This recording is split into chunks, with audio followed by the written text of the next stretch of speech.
आप देख रहे हैं वॉइस ऑफ कौशाम्बी न्यूज, हर आवाज बनेगी खबर।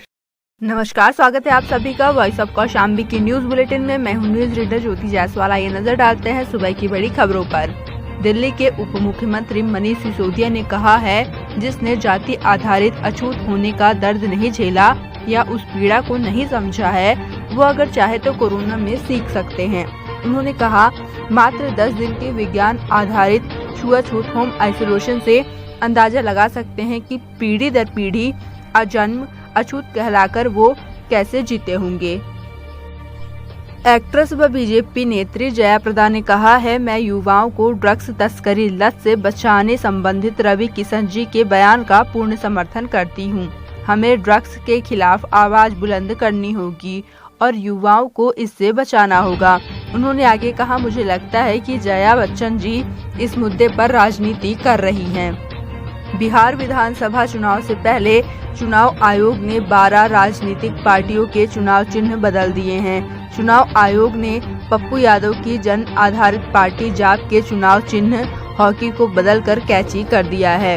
वहीं जीतन राम मांझी की हिंदुस्तानी आवाम मोर्चा हम पार्टी को टेलीफोन की जगह पेन कढ़ाई चुनाव चिन्ह किया गया है।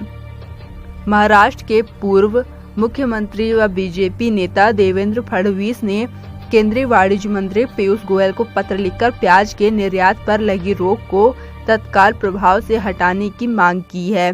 बकौल फडणवीस, महाराष्ट्र के प्याज की अंतर्राष्ट्रीय स्तर पर मांग होती है और इससे महाराष्ट्र के किसानों को उचित दाम मिलता है। निर्यात पर रोक से किसान दुखी हैं। बीजेपी सांसद हेमा मालिनी ने राज्यसभा सांसद जया बच्चन के बयान का समर्थन करते हुए कहा है कि बॉलीवुड के बारे में जैसी बातें हो रही हैं, उसे सुनकर काफी तकलीफ होती है। उन्होंने कहा, बॉलीवुड के बिना भारत नहीं है, भारत के लोग इतने दीवाने हैं। जया ने कहा था, आप पूरी इंडस्ट्री की छवि खराब नहीं कर सकते।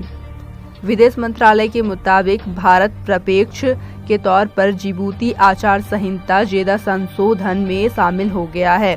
दरअसल DCOCS समुद्री मामलों का एक समूह है जिसमें लाल सागर, अदन की खाड़ी, अफ्रीका के पूर्वी तट, हिंद महासागर क्षेत्र में द्वीप देशों के 18 सदस्य देश शामिल हैं। इसका उद्देश्य जहाजों पर समुद्री डकैती, सशस्त्र डकैती को खत्म करना है।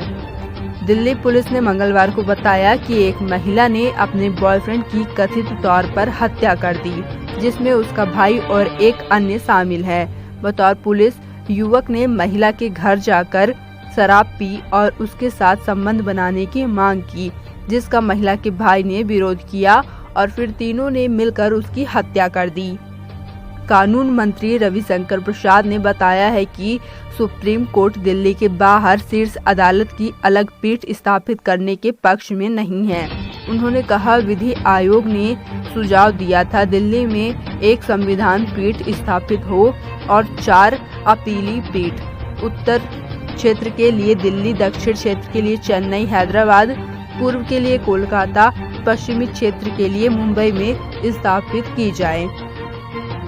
केंद्रीय मंत्री नितिन गडकरी ने ट्वीट के माध्यम से खुद के कोरोना संक्रमित होने की जानकारी दी है। उन्होंने बताया, कल मैं कमजोरी महसूस कर रहा था। चेकअप के दौरान मेरा कोविड-19 टेस्ट पॉजिटिव आया। मैं फिलहाल सबकी दुआओं और आशीर्वाद से बेहतर महसूस कर रहा हूं। उन्होंने आगे कहा, मेरे संपर्क में आए सभी लोग प्रोटोकॉल का अनुसरण करें और सुरक्षित रहें। दिल्ली पुलिस ने इस साल फरवरी में राजधानी में हुए दंगों को लेकर करकटडूमा कोर्ट में चार्जशीट दाखिल की है। इस चार्जशीट में गैर कानूनी गतिविधि रोकथाम अधिनियम IPC और आर्म्स एक्ट के तहत 15 लोगों के नाम अभियुक्त के तौर पर हैं। स्टील के बक्से में दर्ज चार्जशीट के 2692 पन्नों में अभियुक्तों के खिलाफ आरोप बताए गए हैं। कोटा राजस्थान के कलेक्टर उज्जवल सिंह राठौर ने बताया कि 40 लोगों से भरी नाव चंबल नदी में पलट गई और कम से कम 14 लोगों की मौत की आशंका है। नाव पर सवार लोग कमलेश्वर धाम जा रहे थे। 3 शव मिल गए हैं और मुख्यमंत्री अशोक गहलोत ने मृतकों के परिजनों के लिए 1-1 लाख मुआवजा घोषित किया है।